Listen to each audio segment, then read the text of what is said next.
video.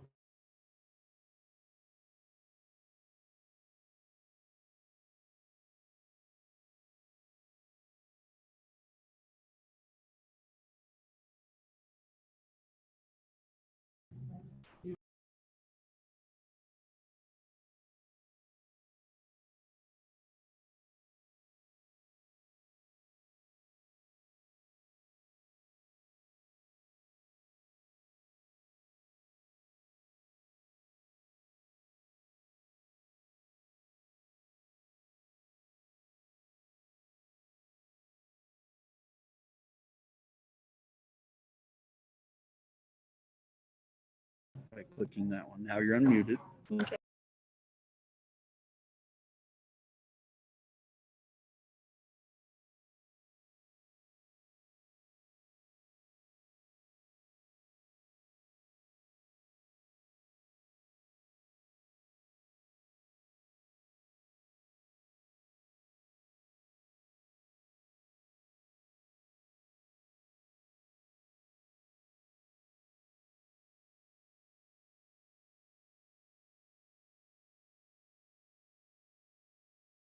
Be prepared. I'm going to forget a whole bunch of stuff. Okay, good evening. We are starting our meeting for the evening. And we'll start with Kathy. Will be running the meeting this evening.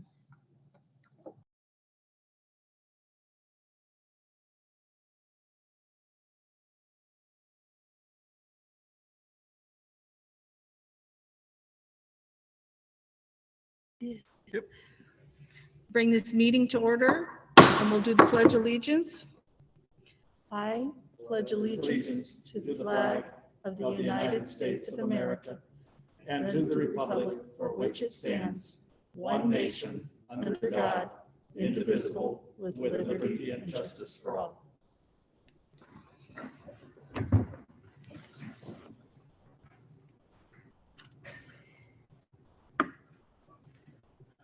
And just a reminder, this meeting is being recorded. And Janet, have you taken roll call? Thank you.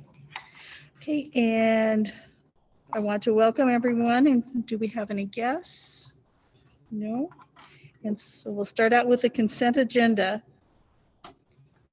Madam Chairman, I move the consent agenda as presented.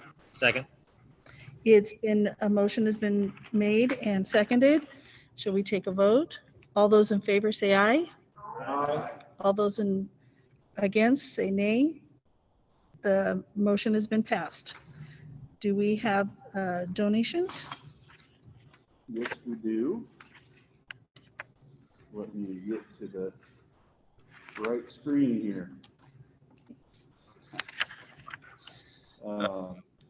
Yes, we do have donations. We have a $300 donation from Milton Freewater Elks Lodge to be used for Gib Bollinger Science Project that's coming up. Milton Freewater Art Club graciously gave $300. That was a split in between both the Central and Mackay art programs. You might have seen the news article that was in both the Valley Herald and UB on that. And then Bruce and Teresa Rankin gave a $500 scholarship, very generous, to support the FFA program.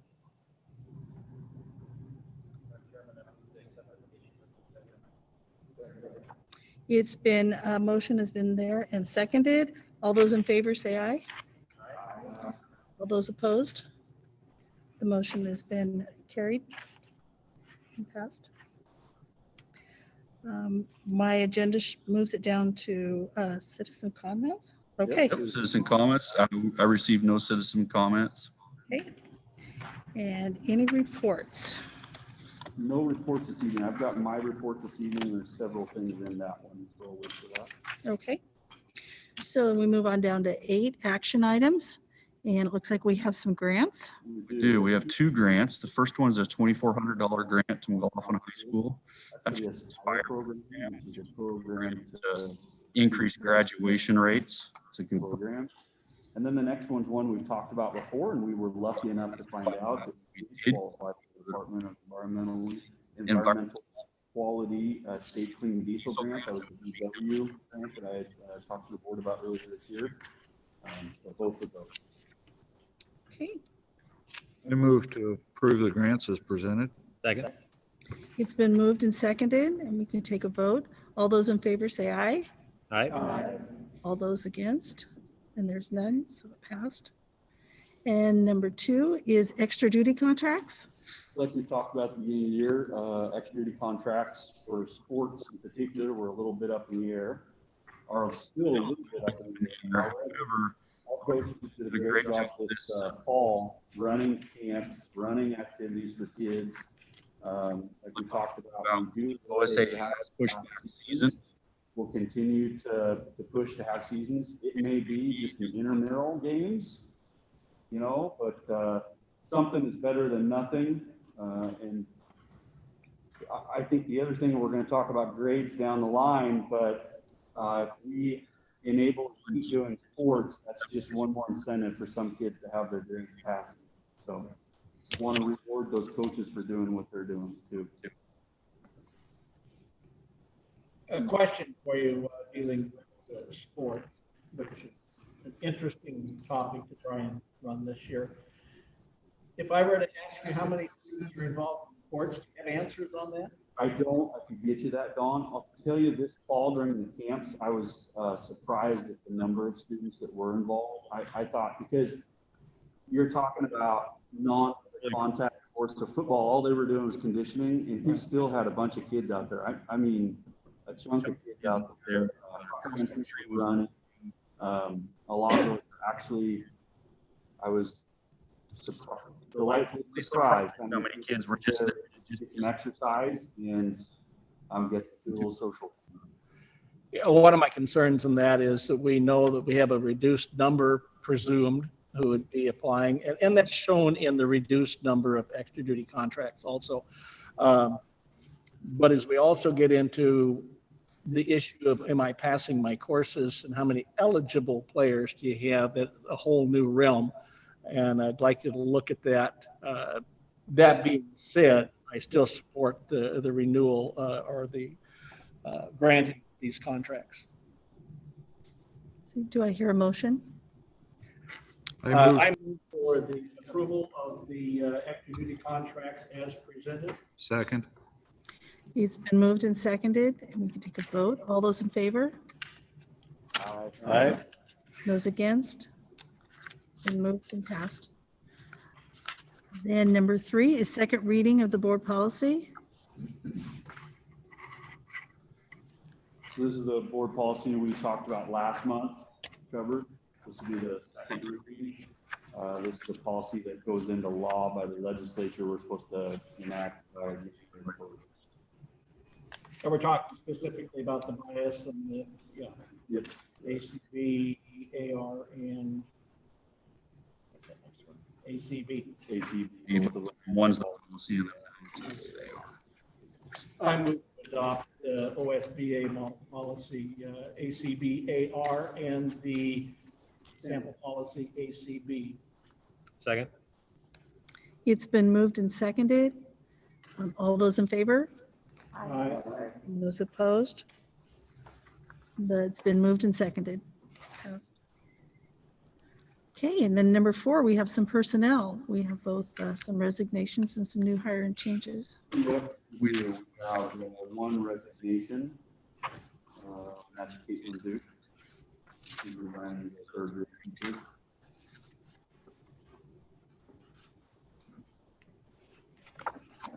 I move to accept the resignation as presented. Second.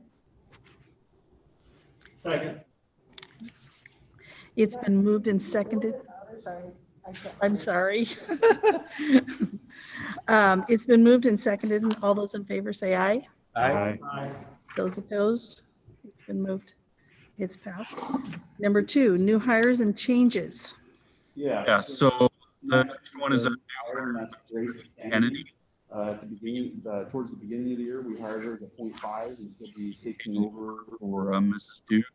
so we'll be Increasing her to a 1.0 FTE for the rest of the year. Okay.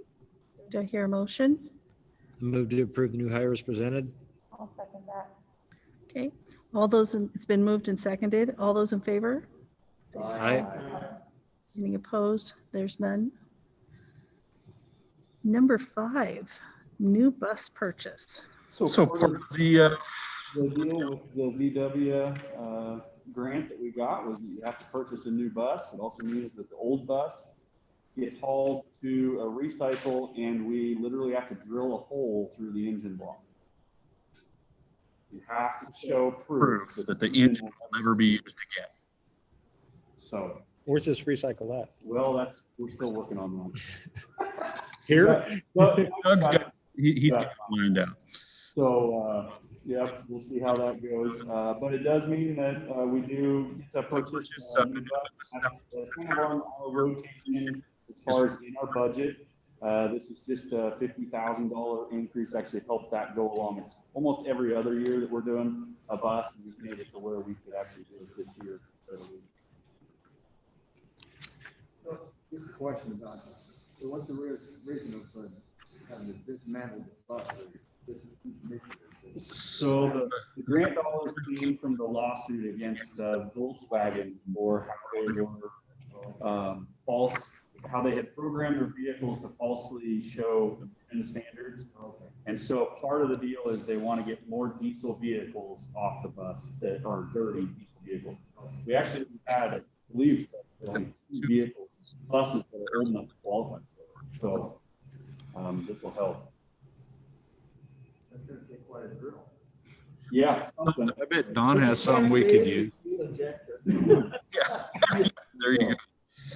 I move to approve the purchase of the 2022 84 passenger Bluebird bus as presented.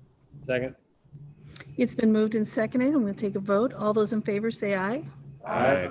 Those opposed? Hearing none, it's passed. So it looks like we moved down on to superintendent's report. Quick question.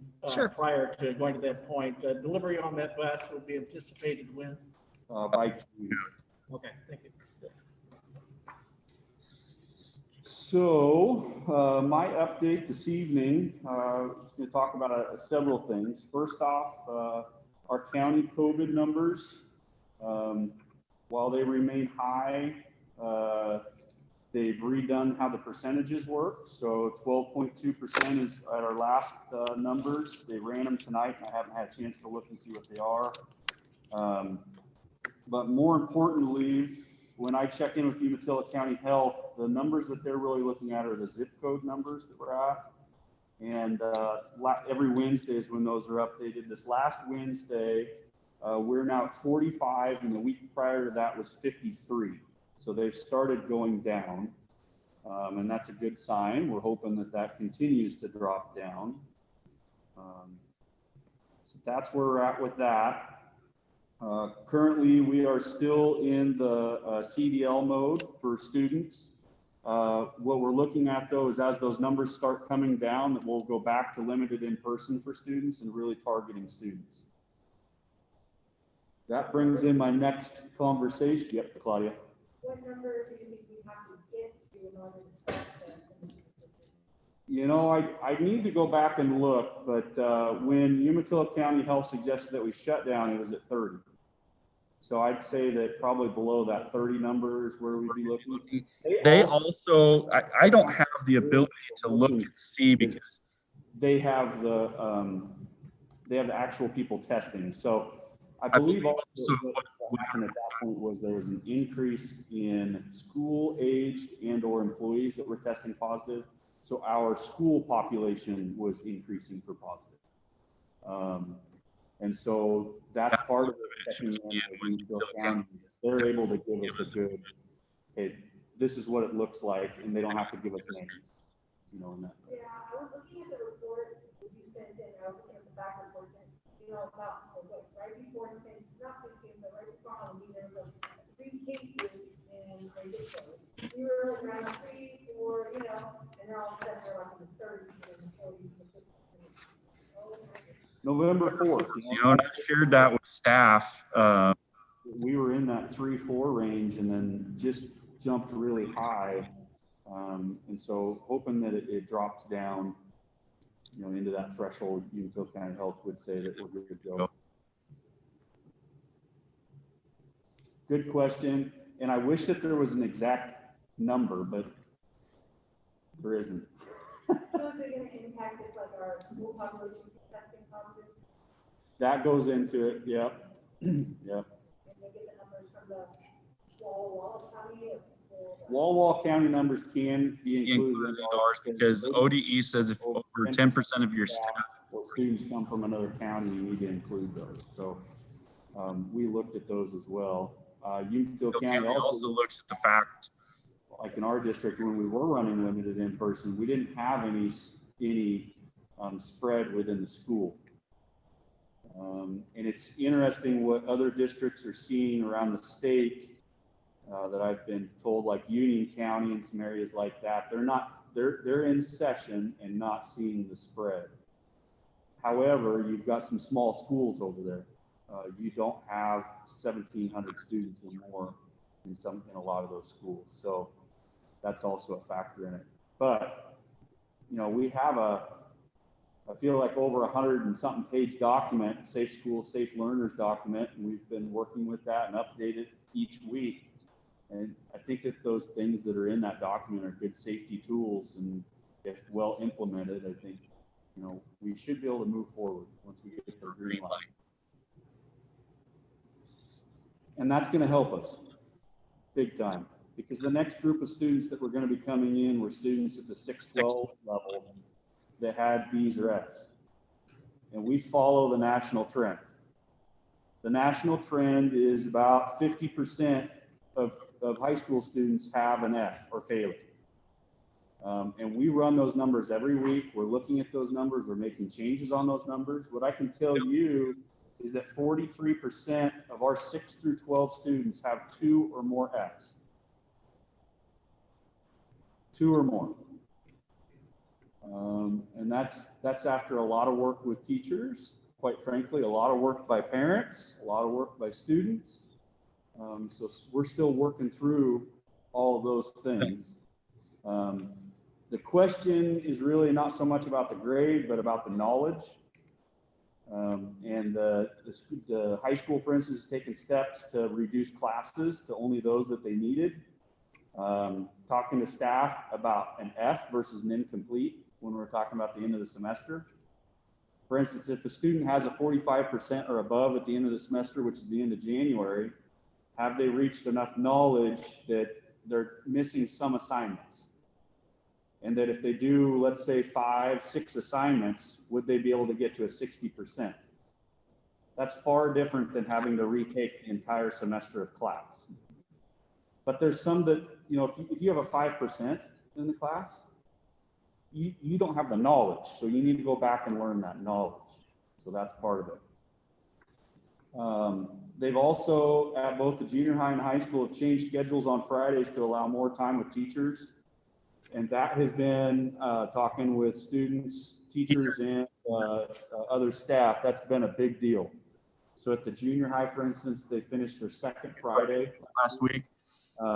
They had a lot of work that first weekend for staff. It was kind of a nice looking at some emails, and staff were like, hey, I'm going to be busy this weekend because I'm going to be grading assignments, because we had a lot of students coming in, filling out assignments, maybe missing just a couple things on an assignment, needed some one-on-one help. We're finding that some students don't want to raise their hand, you know, during class, need a little bit of that one-on-one time.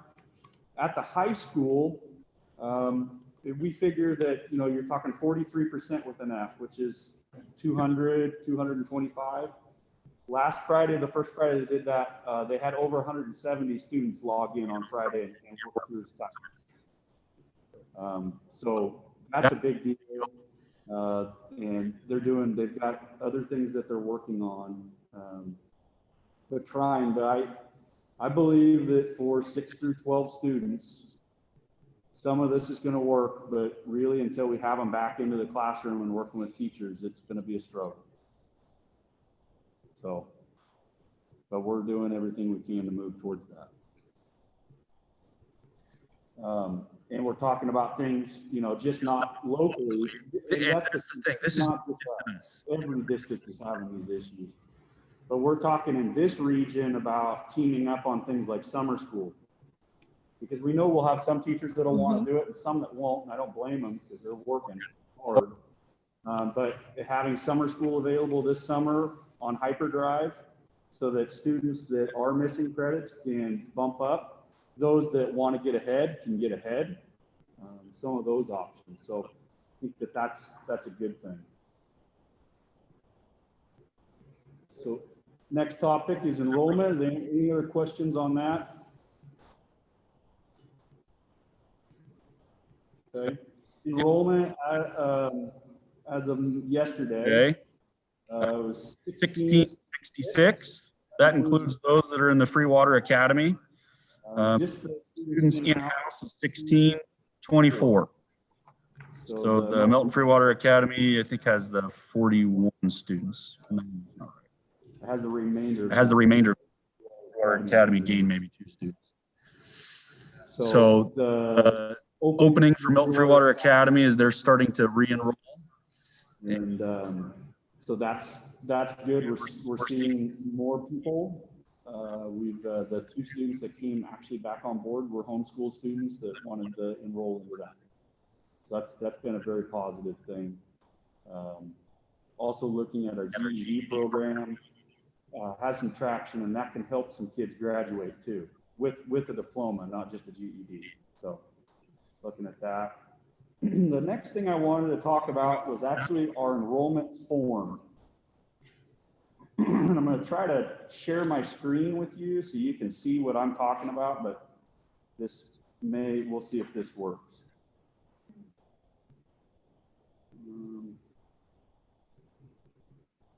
Okay, so can you see that screen? So I was contacted by ODE, I believe September, letting us know that we had qualified for over 50%, in fact, 54% of our students identified as Native American. And that came as a bit of a surprise to me, so checked into that a little bit more. And to be honest, what it comes down to are these 2 questions that are required by both the federal government and state government regarding ethnicity. So if you are Latino and you are filling out this registration, which is the only way that your student gets a student ID number, since 2003, these 2 have been asked. So you answer the first one, is the student's ethnicity Hispanic or Latino? You click yes. No matter what you click, you have to come down to the next box. And then you have to pick one of these. Then you have to pick one of these. Which is American Indian or Alaskan Native, Asian, Black African American, Native Hawaiian or Pacific Islander or white. Now, I have looked at this and had issue with this form since I was a principal. In the guidance, it says the Native American, American Indian includes a person having origins from North, Central, or South America. But then there's the line that says who maintains tribal affiliation or community attachment.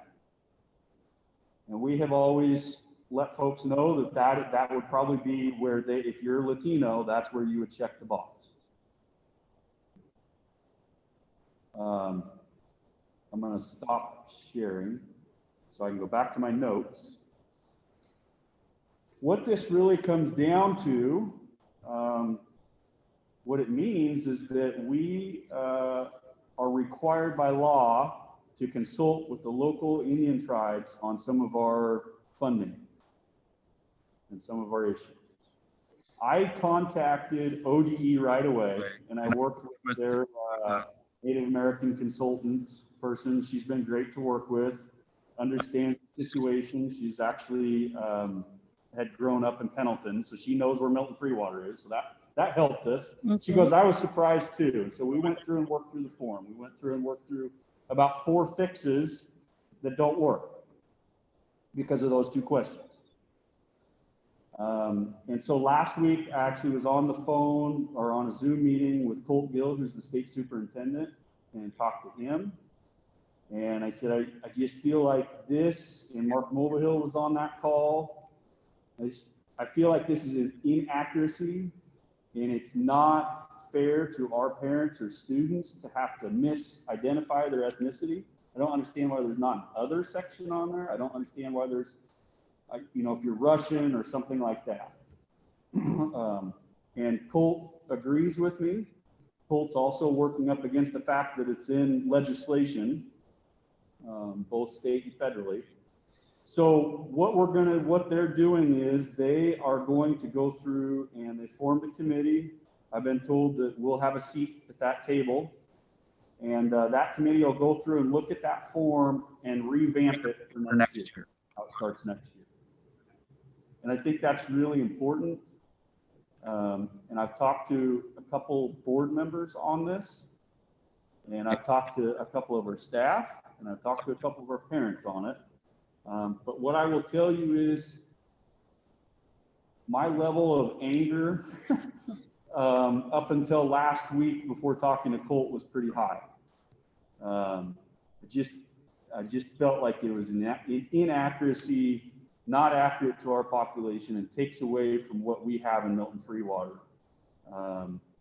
And after talking with Colt and seeing that he understood exactly what I was talking about and immediately started making things happen, I think that by the end of the year we'll have a solution. What I would also say is we are the only district in Oregon that has over 50% Native American. We're the only district that has this. So that's where we're sitting. I want you to know that because there are some things with OD that are going to go on. There are some things with Umatilla tribe that are going to go on. And I've been in meetings with those folks, and they're great to work with. So I don't anticipate any issues. I don't anticipate any issues for our students learning. And that's the key. And then the next step is how can we fix the situation long term? Of course, there is the option, Confederated Tribes tossing in some additional funds to take care of that high percentage of their students. I may have mentioned that. I may have mentioned that. I may have mentioned that, you know, I noticed in the governor's budget there were some cutaways. But I also mentioned to the tribal representative that those dollars and those things are targeted at a specific population, and I feel unethical, you know, and I know that you're joking, Don. I just feel unethical going after if I was an unethical person, I would be like demanding all those dollars. I'm the only one in the state. You know, I mean, that would make sense, but we can all say that that's not what that is supposed to be. And we just want what's right for all kids in Oregon, not just ours. Yeah, so it is based on inaccuracy. It is, and it's very frustrating, and I hope that we can right a wrong. That's what I'm looking at in my eyes. The biggest part, I had trouble filling out myself for my family. Because I'm like, well, we're not being American, but it's something my kids are not Central American. So that means I do community assessments like that. There's a big Latino community in there, you know, it's very deceiving and you get confused, you know. So, and then people don't realize, some people don't understand the difference between your ethnicity and your race, you know. So then you're like, well, what do I mark? I don't fit into any of these boxes. You know, the sentence like that, you know, for a lot of folks. So, it is like, I know, like, my kids are probably saying that because I was like, well, that's what it looks like it should be, you know. So, really, so now I would like to see what the numbers are going to be once the form is fixed. So they're going to be that 54% of our population are Hispanic and Latino. Is that the ethnic like breakdown? Is that where we're, you know what I mean? Like, what's that going to look like once we're it'll be interesting, and part of it will depend on the questions on the form. Yeah. My conversations have been that there are somewhere in between 4 and 14 students that are actually Native that identify as Native American. So the rest of that group is probably people like me. It is. Are, you know, are identified as Latino, but there's no other background of the one. It is, and I can speak for some secretaries. It's very frustrating because, you know, they're usually frontline helping parents, and how would you fill that form? I mean, come on. You know, that's ridiculous. And it changed in 2003. And what made me feel good was Colt's like, I remember when this changed, and I remember that we talked about this, you know, and this is an issue. And he goes, really, it's an issue in Milton Freewater. And everybody's been at, well, why is it in Milton Freewater? There's so many other diverse communities. No, they're diverse. We really have like a 60-40, you know, split in this community. And that's why if that's the only options that you have, that's an accurate to the questions that are there. So I don't believe that this will be a long haul. I believe it'll be a fix that we'll come to this year, but it needs to happen. I know, I remember reading that one. I don't know if anybody else has filled it out recently, because I have to fill it out every year, or update it. And I remember reading that and thinking, that's weird. Like, that's a weird question. That's a weird place to put. Yep, and that's what secretaries have felt like since 2003, I can guarantee it. It seems to me that ever since then, I've been seeing on other forums, like at the clinic, you know, wants to know your ethnicity, and then they seem to lump white and Latino together.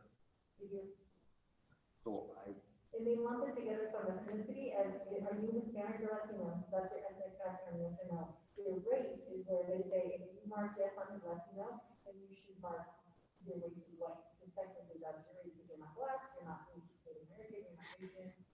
So it's weird. It's a really weird nation. It is. Yeah. Yeah. So I'll update you as we move through that. Again, I think that the big deal is kids are not going to lack any learning from it. We won't have any lack of dollars. There's no takeaway dollars. So that makes Denise happy. Yes. Okay. I had a facilities update. We continue to look at the HVAC at the quad at Mac High. We're making progress through that. They've been kind of in the design phase, and we're in the final bidding for that. And we're pretty much seeing whether or not Bonneville Power's requirements in order to get their funding outweigh the cost to go with their devices. So we're going through that, but that's a good deal. they finally got some heat in my life. Yep. The foods department is getting a much needed upgrade. This is being done with Measure 98 dollars. Foods department at the high school. We're going pretty much from the ground up. So it's been a good thing that we don't have any students in, because it means that our maintenance crews have gone through and gutted the room, cabinets out, everything out. It'll mean new flooring. It'll mean new stainless steel countertop sinks and drawers and everything. We had upgraded some appliances last year, so those will fit in. It does mean some plumbing and electrical to move those things into a better location, and then all new paint in the facility. So it's a good deal. We've got some local contractors that are going to be doing the work that our crews aren't able to do. No, that's something that hasn't started, but it's about to start, or you have started? It's started up, yeah. In the dining area or No, it's kitchen in, proper? no, in the home ec. In the home ec? Home ec Okay. department, yeah, food, yeah, I'm sorry. Foods Foods department, home department. Yeah, not in the kitchen. That is in the first floor. The side note is it's the only room in that first floor that has not received new carpet or new flooring or any real upgrades. So much needed. Yeah, long overdue, and it'll be really used for our students. Reworked back in the late 60s, early 70s. I mean, this should be good. Yeah, right. Every 70 years, a little upgrade. Everybody needs a little touch up after 70 years, right? Yeah. Tom? Okay. And painted too. That's a big, that's painted. One of the few places where they had 220 powers. It's got 220 power. It might have a couple kids' names in some of those cabinets. Yep. Like those two. I don't know. I'm not gonna confirm or deny. And then the last thing that I had was, we left last month. You requested me to look for some staff appreciation items, and be honest, I've tried working on that. And I think the big one that when I talk to staff, is just acknowledging the time and energy that's being done and saying that publicly. So you have been doing a good job of that. I've noted that. We've been trying. I think I think that they appreciate that. And I mean, it's cheerleaders, and it's been great seeing parents do that too. Means a lot to staff. And then the next thing is, and I talked to a couple folks this last week and over the weekend, canned food drive, was just information. And I have tried to update the district staff every other week on update, try and give information as it comes. So I think in a time where the unknown seems to be the norm, of trying to give them the known, and we all appreciate that, I think, and trying to do that as much as possible. So. Yeah, one of the things that I know that was meaningful was that long weekend when you just told them to turn the phones off. You know, because they feel obligated, you know, just to be, you're on 7/24 basically, because some people don't respond till 10 o'clock at night. And, you know, it is challenging for our teachers. I mean, it was good if they had permission just to shut them off, don't turn them on until a certain time. I don't know if they followed through, but a lot of them did, Dwayne, and I had a lot of them. I talked to a lot of them that next week that said, I haven't done that since last year. You know, the summer was pretty, if you were a teacher, the summer was pretty rough. You didn't know what you were doing. We usually spend our time prepping for our classrooms, and that didn't, I mean, it was very uncomfortable. So, and I have a note going out this week to staff, and that same suggestion is going to be on there. I will also say that our school counselors have done a really good job of including some things that are not just student oriented, but also adult oriented. There was a bingo block out deal, and part of it was, hey, get up and walk for 10 minutes, you know, and it was more staff oriented. And those things are good. So that's been good. So I recall a weekend where I told you to turn your phone off and go play catch with your son. Did you do that? I'm sure I did. I don't know if he played catch, but I tried to call him the other day and his phone was awful. So we took care of that part. I have tried doing some things. Yes.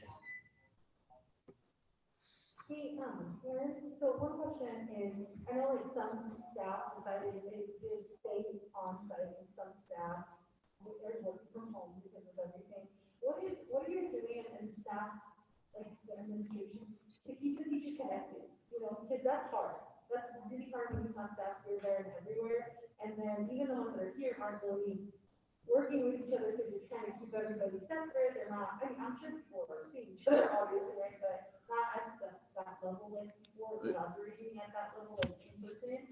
What is kind of It's a struggle. What we've noticed, those staff are linking together. We have the Friday PLCs events where they're still linking together on that.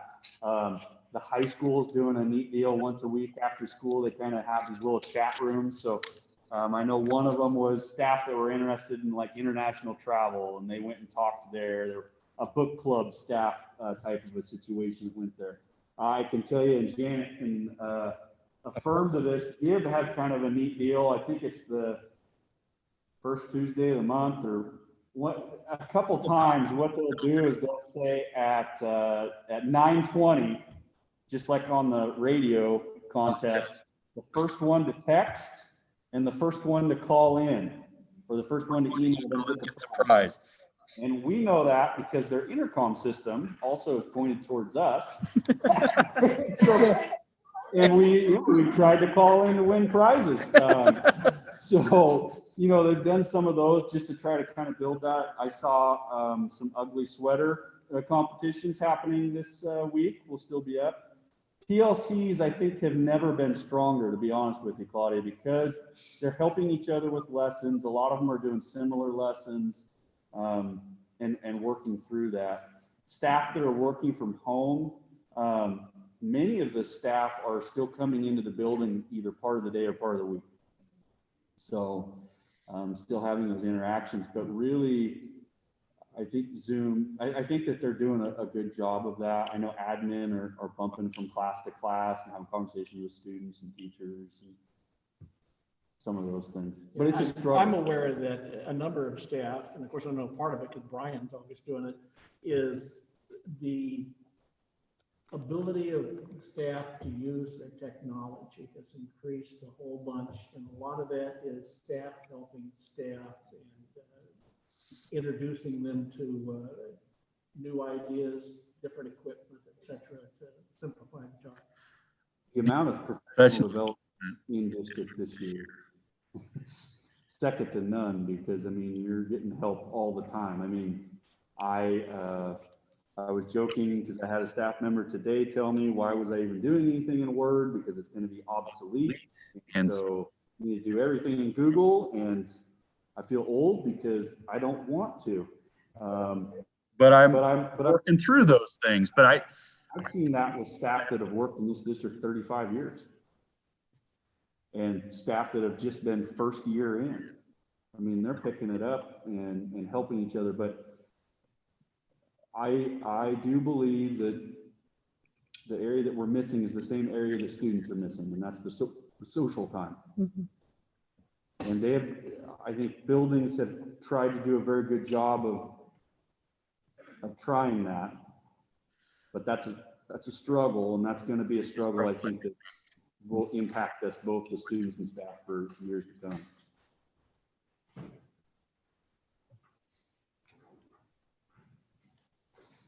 That's all I had on my report. Okay.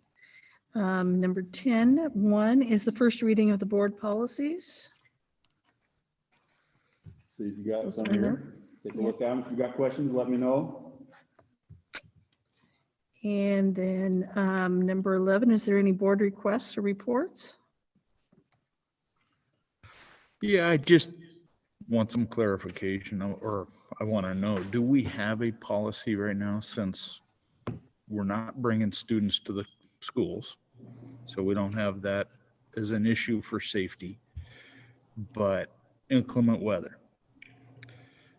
We have all this technology. I believe all of our teachers are able to do it from home if they need to. Are we set up to where they can stay home, stay safe, and still? I know I keep seeing the meme, on Facebook about, okay, kids, no more school or no more snow days.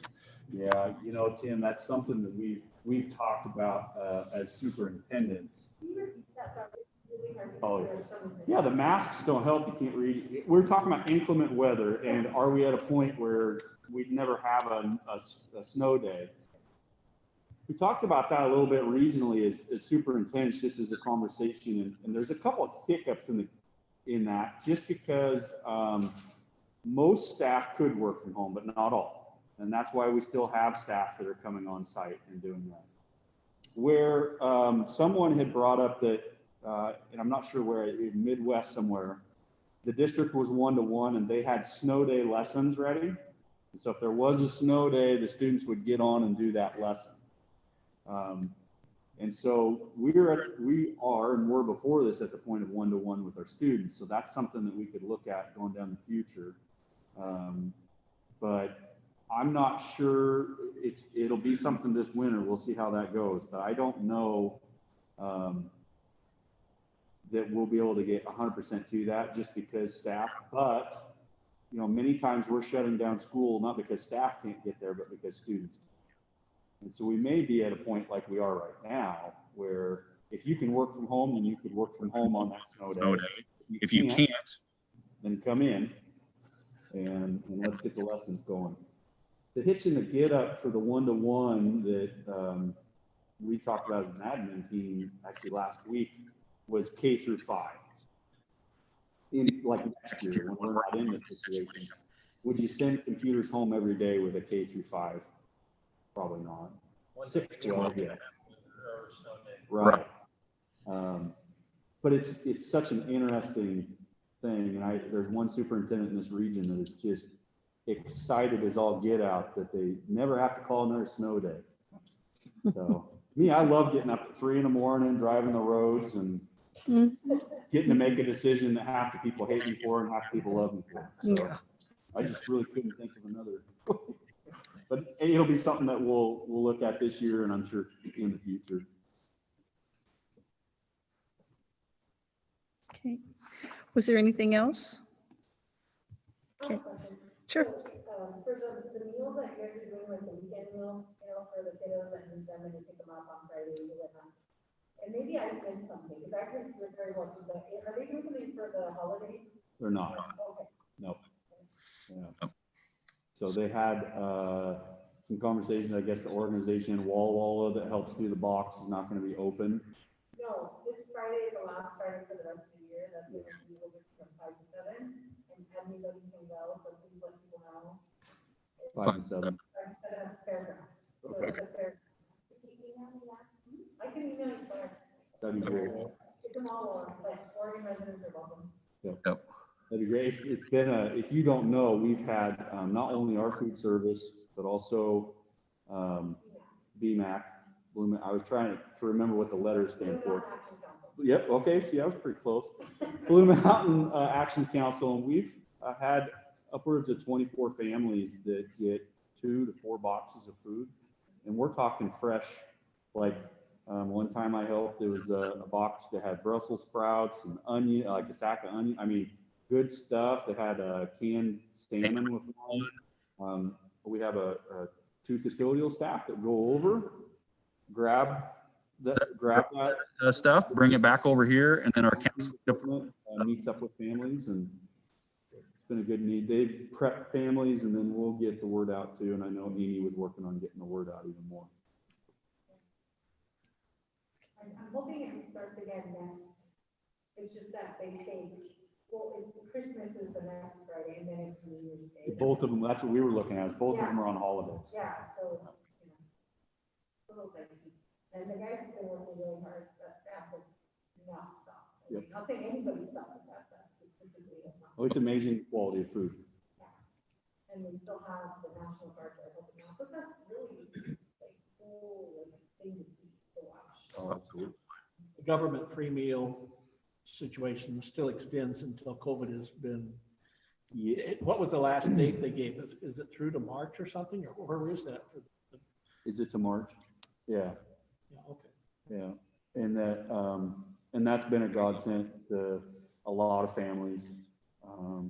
And some of those families, you know, kids may be at home and parents aren't at home, and that's the difference between having a kid have to run an oven and not. You know, safety kind of an issue, not just a hunger issue, but just a safety issue. So, and I mean, our kitchen staff has been amazing, and our district is really well set up.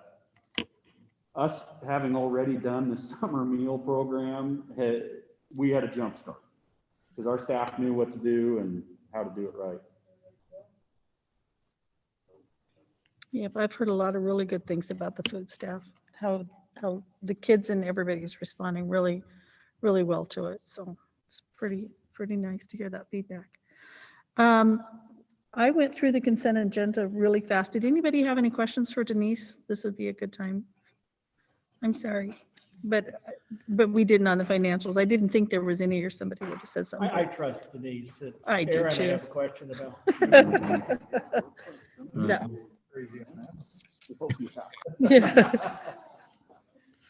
So, Robin Trumbull. yeah. So if there's nothing else, I will say that this meeting is adjourned for 5 minutes, and then we'll have an executive meeting.